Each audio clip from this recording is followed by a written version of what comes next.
Hey everybody, Rebecca here to catch up on some filming tonight, but first, coffee. If I'm being honest, this is actually my second big coffee for the night. I have a problem. Yep, the energy levels are still struggling, but coffee does help. So first video on the docket for this evening is all the extra income that I earned in the month of October. This one is going to be the last big one for the year, mainly because of all the overtime that I worked. I had quite a lot of overtime in October, which y'all know I usually do pick up some extra days here or there. Pardon Rollo's butt in the background. But yeah, I had a lot of overtime in October. I did a stint of 11 days in a row, all 12-hour shifts, and that paid off nicely. That was the biggest reason why I was able to pay my mom back $5,000 of the $15,000 that I owed her. So it worked out well. It was worth it. And I did also have some passive income for the month as usual. But by far, the extra income that I earn every month is mainly from the overtime at work. And that is going to dry up going forward. But you know what? It's okay. I have been killing myself with overtime at every opportunity for the last 2 years. So it's okay to take a break for a while. If you happen to be new to the channel and this is your first video, welcome. I am Rebecca and I'm on YouTube showing my journey to reach financial independence and retire early. And my main strategy to get there is basically just to grind it out at my W-2 job. Yes, I do earn some money from YouTube, but being such a tiny channel, it's not much, as you will see in my passive income spreadsheet here. I do count it as passive, even though there obviously is some work that goes into YouTube. But yeah, I am not killing it on the passive income portion of my spreadsheet here, as y'all will see. So let's take a look at it. Here we are looking at my passive income spreadsheet. Starting next year, I'm going to change this spreadsheet to just be the extra income spreadsheet.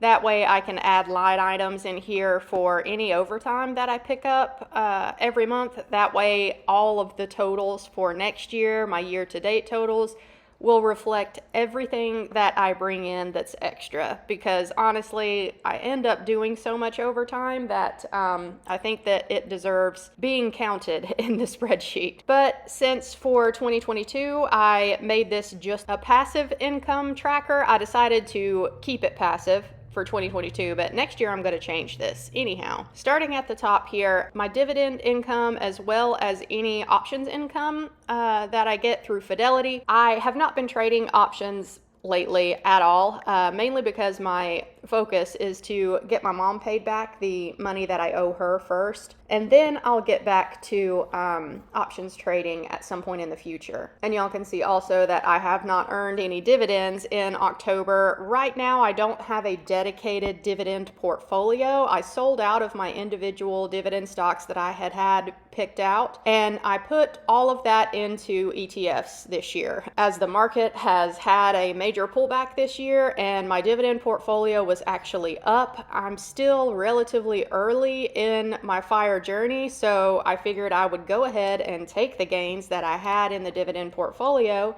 and dump it into the indexes while the indexes were on the way down. So now that I just have a few Vanguard ETFs, those only pay out quarterly, so I got my dividend payout in September. October, no dividends earned this month. Looking at the apps section here in my passive income spreadsheet, these are various apps that I use for purchases that I'm going to make anyway throughout the month. Ibotta is mainly when I go grocery shopping, and y'all can see in October I actually earned quite a bit of Ibotta rewards. This is because my refrigerator was broken for the entire month of October, and honestly the types of rebates that you get on Ibotta, there is a lot of shelf stable options in there.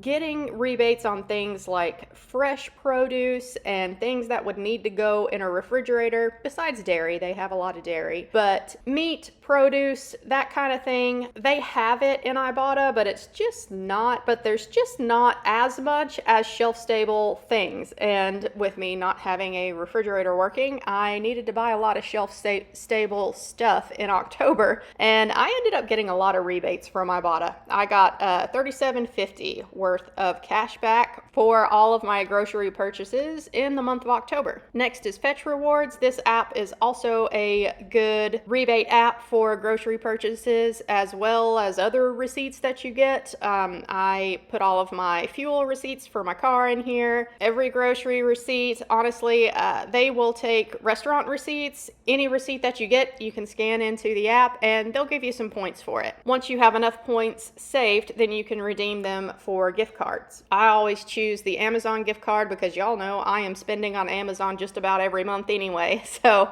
that helps there. And in October, I earned $3.06 worth of points from Fetch Rewards.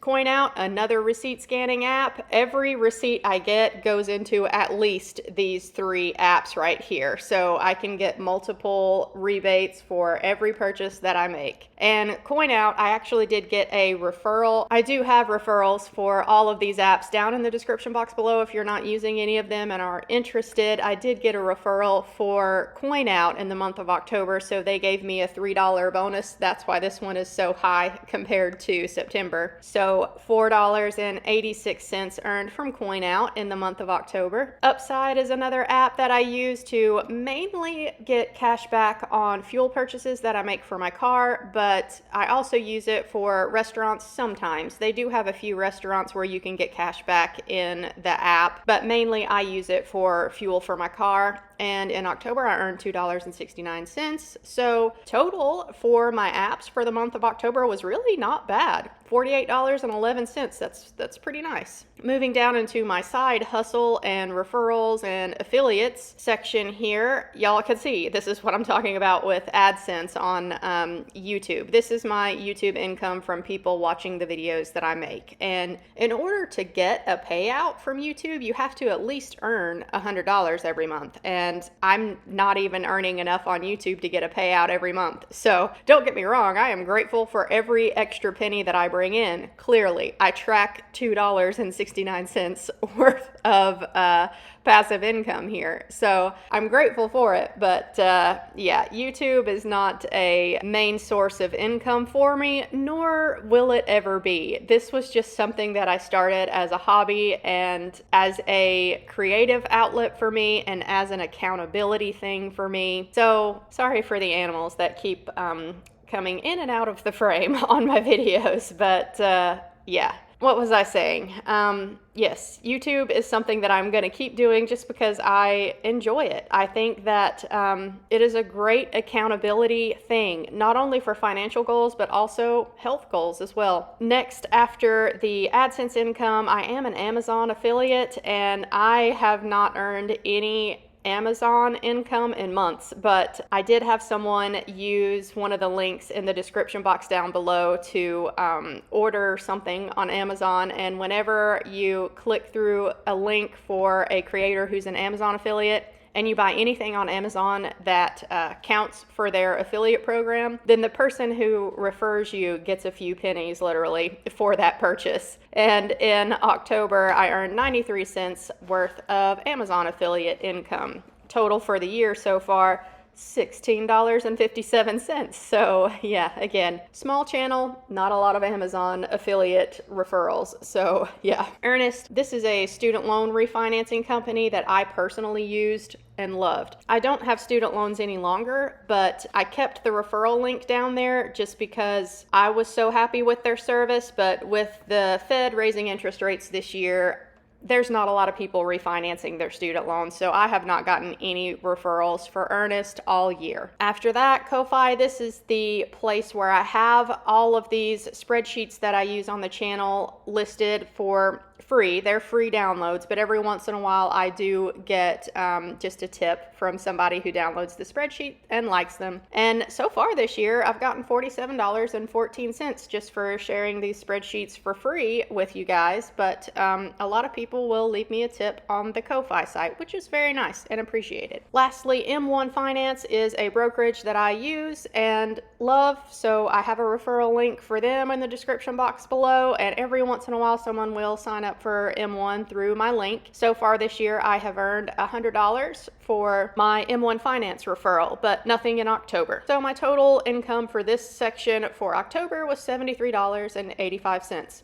Not nothing, I'll take it. Last section here is the credit card rewards section. I have 2 cashback cards that I use. One is an Apple card, one is a Fidelity card. My Apple card I will use exclusively internationally because they have no foreign transaction fees. So I can get 2% using my Apple card when I travel to Sweden. But when I'm home, I use my Fidelity card just to make it easy to have everything in one card. And Fidelity is also 2% cash back on all of your purchases. So for October, I earned $40.08 worth of cash back. And that brings my total passive income for the month at $162.04. So down from last month, but last month I got those dividend payouts. So that's why September was pretty high as far as passive income goes for me anyway. But y'all can see down here, you know, we're in November now, so only a couple months left out of the year here, and I don't think I'll quite hit the $5,000 earned passively in 2022, but this is not nothing. $4,567.94,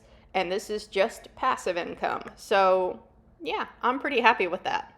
Okay, that covers it for the passive income earned in October. Let's go over the active income that I brought in for the month of October. So the only active income that I had for October was the overtime that I worked at my job. So in total, with all of those extra nights that I worked in October, I earned $3,698.42 extra income in October for busting my butt and doing some overtime. Now this is a gross income, obviously, so this is before taxes get taken out of it, but that's just too hard to calculate what the tax was exactly just from the overtime. So yeah, that's a gross amount, just so y'all know. But that brings my total extra income earned in October, passive and actively, at $3,860.46. That is wonderful.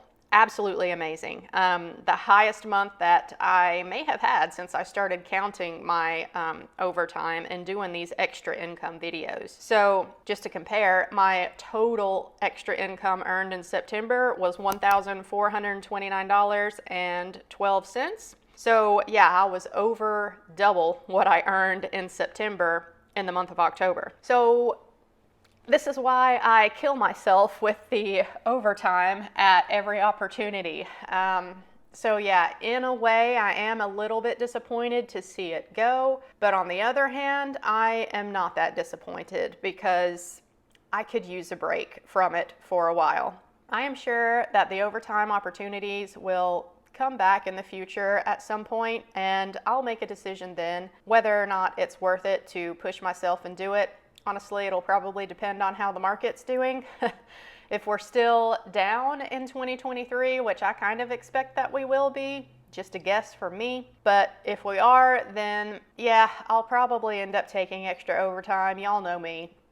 But if the overtime does not present itself over the winter here, then that's fine too. I am okay either way. So I hope that you guys enjoyed this one. I'm gonna film some more videos right now.